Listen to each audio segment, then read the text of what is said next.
இன்றைக்கி ஹஸ்பண்ட்க்கு office leave. டே ஸ்லோவாக தான் ஸ்டார்ட் ஆச்சு. ஃபஸ்ட்டு டீ போட்டு குடிச்சிட்டு சிம்பிளாக ஈஸியாக ஹெல்த்தியாக இருக்கிற மாதிரி ராகி சேமியா வச்சு தான் பிரேக்ஃபாஸ்ட் ரெடி பண்ணியிருந்தேன். இதுக்கு ராகி சேமியாவை ஃபஸ்ட்டு ஒரு 10 நிமிஷம் தண்ணியில் நல்லா ஊற வச்சிடணும். ஊறினதுக்கப்புறமா ஒரு இட்லி பாத்திரத்தில் வச்சு வேக வச்சு எடுத்துக்கணும். ஒரு 10 நிமிஷம் வெந்தால் போதும். நல்லா டார்க் ப்ரௌன் கலரில் மாறி வரும் அப்படின்னா சேமியா வெந்துருச்சுன்னு அர்த்தம். இது கூட பால், நாட்டு சக்கரை போட்டு ஸ்வீட்டாகவும் சாப்பிட்லாம். இல்லை நான் இப்போ பண்ணுற மாதிரி தாளிச்சும் சாப்பிட்லாம். ரெண்டுமே டேஸ்ட்டு ரொம்ப நல்லாயிருக்கும். எங்கள் வீட்டில் எல்லாருக்குமே இந்த பிரேக்ஃபாஸ்ட் ரொம்ப பிடிச்சிருந்தது. அது எப்படி இருக்குது? உங்ககிட்ட ஸ்டார்டிங்லாம் நல்லா தான் இருக்குது, ஃபினிஷிங் தான் சரியில்லைங்கிற மாதிரி நல்லா தான் வாங்கி சாப்பிட்டுட்டு இருந்தா. என்ன நினச்சான்னு தெரியல, திடீர்னு வீடு ஃபுல்லாக கொட்டி வச்சுட்டா.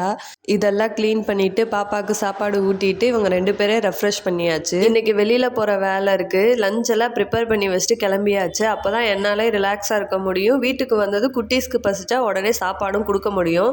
போன வேலையை நல்லபடியாக முடிச்சுட்டு கிளம்பியாச்சு.